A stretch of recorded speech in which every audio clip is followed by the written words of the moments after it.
Assalamualaikum warahmatullahi wabarakatuh. Selamat datang di Didi TV.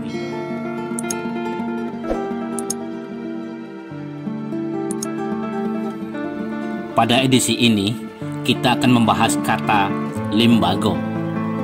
Ada diisi limbago dituang.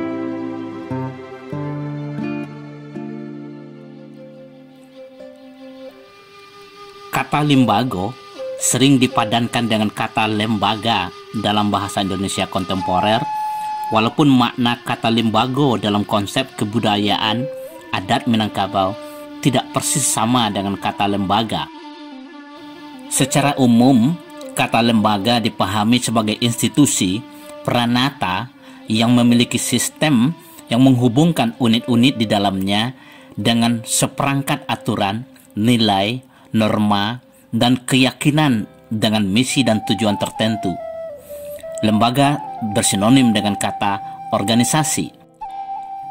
Kamus Besar Bahasa Indonesia mendefinisikan kata lembaga sebagai asal mula yang akan menjadi sesuatu, bakal seperti binatang, manusia, atau tumbuh-tumbuhan.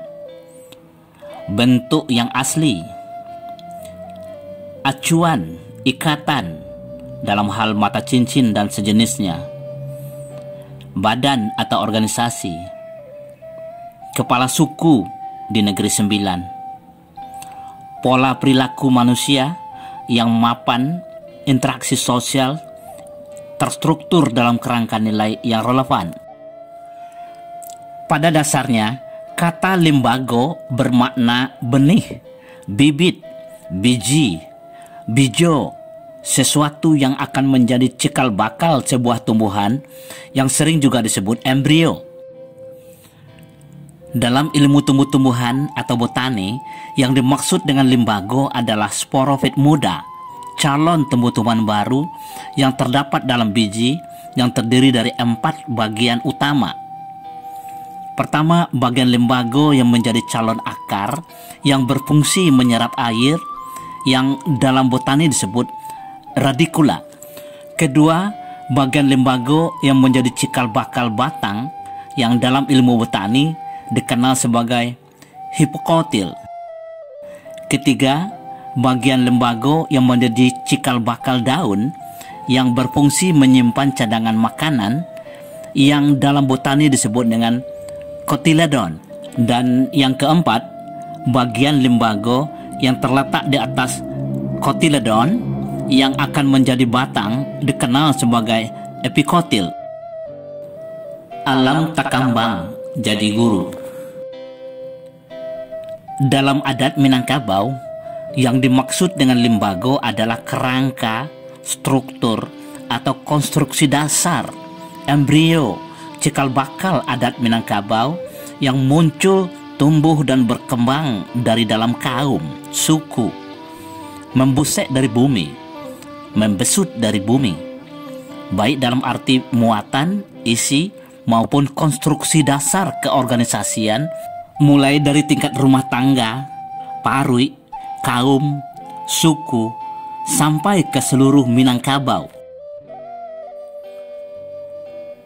Pada tingkat rumah tangga, limbago terdiri dari mande, ayah, anak atau kemanakan, dan mama, saudara laki-laki ibu atau istri yang berperan sebagai pemimpin limbago yang disebut dengan mama rumah atau tengganai.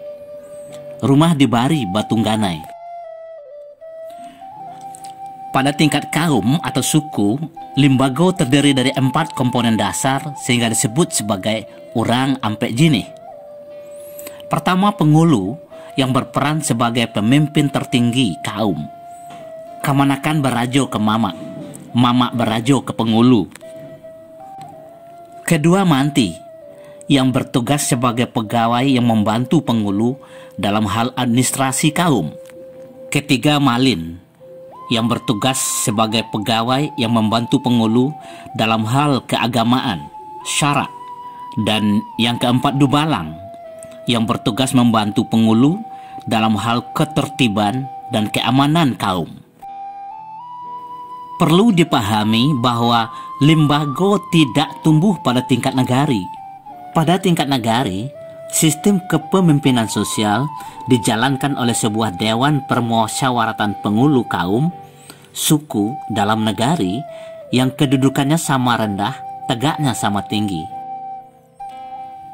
Untuk mempertegas dan memperjelas fungsinya dalam memperkokoh eksistensi lembaga, susunan dan tata kerja Dewan Permusyawaratan ini diatur dengan Perda nomor 13 tahun 1983 tentang nagari yang disebut dengan Kerapatan Adat Nagari yang dikenal sebagai KAN. Dengan demikian, jelaslah bahwa Kerapatan Adat Nagari bukan lembaga adat Minangkabau karena bukan muncul dan tumbuh dari kaum. Bahkan setelah lahirnya Perda nomor 9 tahun 2000 yang mencabut Perda nomor 13 tahun 1983, kan tidak memiliki payung hukum lagi sampai lahirnya Perda nomor 7 tahun 2018 tentang nagari. Dalam pengertian isi atau muatan adat, lembaga adat Minangkabau terdiri dari 10 unsur utama sehingga disebut dengan lembaga nan 10. Pertama, Cupak nan duo yang merupakan takaran, ukuran, parameter yang terdiri dari cupak usali dan cupak buatan. Kedua adalah kato nan ampe, rujukan, referensi atau sumber penetapan adat yang terdiri dari kato pusako, kato mufakat, kato dahulu, kato ditepati, kato kemudian, kato dicari. Dan ketiga, undang nan ampe, aturan, ketentuan, atau hukum yang terdiri dari undang luhak jorantau, undang dalam nagari, undang-undang nagari, dan undang nan 20. Perlu ditegaskan bahwa lembaga adat jelas berbeda dari lembaga adat seperti Kerapatan Adat Nagari atau KAN.